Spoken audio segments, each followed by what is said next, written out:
तो दोस्तों, आज के इस एपिसोड में मैं ये बताने जा रहा हूँ कि एनसीईआरटी से यूपीएससी किस प्रकार क्वेश्चन फ्रेम करता है और उसी के अकॉर्डिंग आप भी हर टॉपिक से यूपीएससी के समानांतर में पैरेलल में क्वेश्चन को फ्रेमिंग करें ताकि आप हर चैप्टर को यूपीएससी के ध्येय से तैयार कर सकें।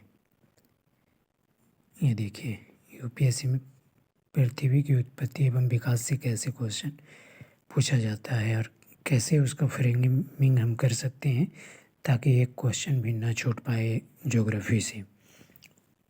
देखिए, ये चैप्टर है पृथ्वी की उत्पत्ति एवं विकास। ये पूरा देख लिए कौन कौन सारा टॉपिक है। पृथ्वी की उत्पत्ति, ब्रह्मांड की उत्पत्ति, फिर है तारों का निर्माण, ग्रहों का निर्माण, इतना टॉपिक है। ये देखिए, पृथ्वी का उद्भव, स्थल मंडल का विकास, वायुमंडल एवं जलमंडल का विकास, फिर है जीवन की उत्पत्ति। यहीं से क्वेश्चन फ्रेमिंग किया जाता है। देखिए किस प्रकार से पढ़ना है, केवल पढ़ना नहीं, क्वेश्चन फ्रेमिंग करना। ये देखिए, इस प्रकार निम्नलिखित कथनों पर विचार कीजिए। आरंभिक वायुमंडल में हाइड्रोजन और हीलियम की अधिकता थी, जो सौर पवन के कारण पृथ्वी से दूर हो गई। घटना केवल पृथ्वी पर ही नहीं वरन सभी पार्थिव ग्रहों पर हुआ। यह एनसीईआरटी में दिया हुआ है। यह देखिए, 12 नंबर इतना में। प्रारंभिक वायुमंडल जिसमें हाइड्रोजन और हीलियम की अधिकता थी, सौर पवन के कारण पृथ्वी से दूर हो गया। ऐसा केवल पृथ्वी पर ही नहीं वरन सभी पार्थिव ग्रहों पर हुआ। ये देखिए, इसमें पहला यही है। फिर दूसरा, आरंभ में वायुमंडल में जल वाष्प और नाइट्रोजन, CO2 और अमोनिया अधिक मात्रा में थी, जबकि स्वतंत्र ऑक्सीजन बहुत कम मात्रा में थी। ये चीज़ें यहाँ पे हैं। यह यहाँ पे। और तीसरा पैराग्राफ है, आरंभ में वायुमंडल निर्माण में लगातार ज्वालामुखी उद्गार से जलवाष्प और गैस बढ़ने लगी। यह आरंभ में गैसें और जलवाष्प बाहर निकलने लगी। लगातार ज्वालामुखी उद्गार हुआ और विस्फोट में से वायुमंडल में जलवाष्प और गैसें बढ़ने लगी। फिर है, वायुमंडल में ऑक्सीजन और महासागर से प्रकाश संश्लेषण की देन है। वायुमंडल में ऑक्सीजन महासागरों से प्रकाश संश्लेषण की देन है। तो ये है, ये वायुमंडल में ऑक्सीजन की मात्रा, यहाँ प्रकाश संश्लेषण की प्रक्रिया द्वारा ऑक्सीजन में बढ़ोतरी महासागरों की देन है। यहाँ पे ये है। इस प्रकार से क्वेश्चन फ्रेम किया जाता है। अभी इसका आंसर होगा डी, ऑल ऑफ दीज, इनमें से सभी सही है। फिर निहारिका में शामिल वस्तुएं, hydrogen, helium and other gases, dust particle, ionised gases, molecules, plasma, young star, magnetic field, इनमें से कौन कौन है? तो ऑल ऑफ दीज, इनमें से सभी हैं। तारों के निर्माण में सभी के सभी शामिल हैं। ये तारों के निर्माण में इसमें,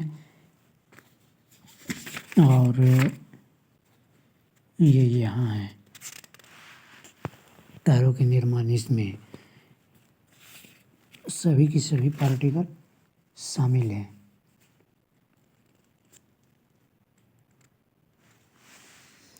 इस प्रकार से यूपीएससी के अप्रोच के अनुकूल यदि आप हर चैप्टर से क्वेश्चन का फ्रेमिंग कर लेते हैं तो यूपीएससी में एक भी क्वेश्चन नहीं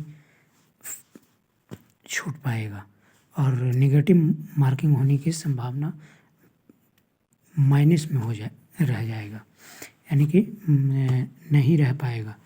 नेगेटिव मार्किंग होने की चांस बहुत कम हो जाएगा। इसीलिए हर चैप्टर के हर पॉइंट से क्वेश्चन बना ले। जैसे पृथ्वी की आंतरिक संरचना है तो इसमें भूगर्भ की जानकारी के साथ है, तो क्वेश्चन बना लें इस प्रकार से कि पृथ्वी की त्रिज्या इतनी है, पृथ्वी की आंतरिक स्थितियों के कारण यह संभव नहीं है कि कोई पृथ्वी पहुंचकर उसका निरीक्षण कर सके। इस प्रकार से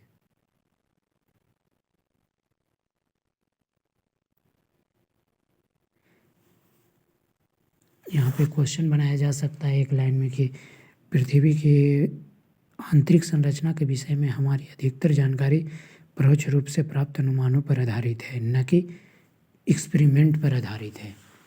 अनुमानों पर मात्र आधारित है, न कि एक्सपेरिमेंट पर आधारित। इस प्रकार से क्वेश्चन बनाया जा सकता है। फिर प्रत्यक्ष स्रोतों में क्या क्या है? ये दक्षिण अफ्रीका की सोने की खानी न किलोमीटर गहराई तक पाया जाता है। इससे अधिक गहराई में जा पाना संभव है क्योंकि उतनी गहराई तक तापमान बहुत अधिक होता है। दे देगा कि इतनी गहराई तक खनन के अतिरिक्त वैज्ञानिक विभिन्न परियोजनाओं के अंतर्गत पृथ्वी की आंतरिक स्थिति को जानने के लिए परपट्टी में गहराई तक छानबीन कर रहे हैं। संसार भर के वैज्ञानिक दो मुख्य परियोजनाओं पर काम कर रहे हैं। ये हैं गहरे समुद्र में प्रभेदन और समन्वित महासागरीय प्रभेदन परियोजना। दे देगा कि पृथ्वी की आंतरिक संरचना के बारे में जानने के लिए निम्नलिखित में से कौन दो विधियां वैज्ञानिकों द्वारा प्रयोग किया जा रहा है। वो दो विधि दे देगा।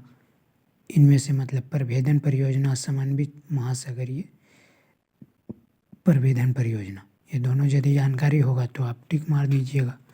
फिर है ज्वालामुखी उद्गार प्रत्यक्ष जानकारी का एक अन्य स्रोत है कि पृथ्वी की आंतरिक स्रोत संरचना के बारे में जानकारी उपलब्ध कराने में निम्नलिखित में से कौन कौन स्रोत मान्य है। दे देगा कि प्रभेदन परियोजना, समन्वित महासागरीय प्रभेदन परियोजना। फिर दे देगा आगे चल कर के गहराई से प्राप्त पदार्थों के विश्लेषण, फिर ज्वालामुखी उद्गार। इनमें से कौन? तो इनमें से सभी हो जाएगा पढ़े रहेंगे तो। इसीलिए एनसीईआरटी के हर चैप्टर के हर पॉइंट से 2 से 4 या 5 हो सके तो एमसीक्यू बना लें खुद। जैसे यूपीएससी फ्रेमिंग कर दी है क्वेश्चन का, उस तरीके से फ्रेमिंग करें। इस प्रकार से एक पॉइंट से, जैसे तारे के निर्माण में कौन कौन शामिल होते हैं, तो एक पॉइंट से एक क्वेश्चन बना लें या 2 क्वेश्चन। फिर ये हो गया वायुमंडल का निर्माण किस प्रकार हुआ, इससे बना लें। इस प्रकार से 4 को टॉपिक दे करके एक टॉपिक से 4 टॉपिक वाला क्वेश्चन बना लें ताकि वह टॉपिक आपका क्वेश्चन के माध्यम से, एमसीक्यू के माध्यम से सॉल्व हो जाए। आगे जैसे कि है ये जीवन की उत्पत्ति। पृथ्वी की उत्पत्ति का अंतिम चरण जीवन की उत्पत्ति व विकास से संबंधित है। निस्संदेह पृथ्वी का आरंभिक वायुमंडल जीवन के विकास के लिए अनुकूल नहीं था। आधुनिक वैज्ञानिक जीवन की उत्पत्ति को एक तरह की रासायनिक प्रतिक्रिया बताते हैं। दे देगा कि जीवन की उत्पत्ति जो है आधुनिक वैज्ञानिकों के अनुसार, आधुनिक साइंस के अनुसार, मॉडर्न साइंटिस्ट के अनुसार या साइंस के अनुसार रासायनिक प्रक्रिया है। और दूसरा हम दे देगा कि जैविक प्रक्रिया है, जिससे पहले जटिल जैविक कार्बनिक अणु बने और उनका समूहन हुआ। यह ऐसा समूह है। पहला कथन दे देगा कि यह जीवन का निर्माण जो हुआ, जीवन की उत्पत्ति एक रासायनिक प्रक्रिया है। दूसरा कथन दे देगा कि जीवन की उत्पत्ति एक जैविक प्रक्रिया है। दोनों में से कितने कथन सही है? दोनों में से एक कथन सही है, क्योंकि आधुनिक वैज्ञानिक के एनसीईआरटी के द्वारा माना गया है कि यह एक जीवन की उत्पत्ति रासायनिक प्रतिक्रिया जिसमें कार्बनिक अणु काम करते हैं। फिर अगला क्वेश्चन दे देगा कि निर्जीव पदार्थ को में परिवर्तित कर सका। हमारे ग्रह पर जीवन के चिन्ह अलग अलग चट्टानों में पाए जाने वाले जीवाश्म के रूप में।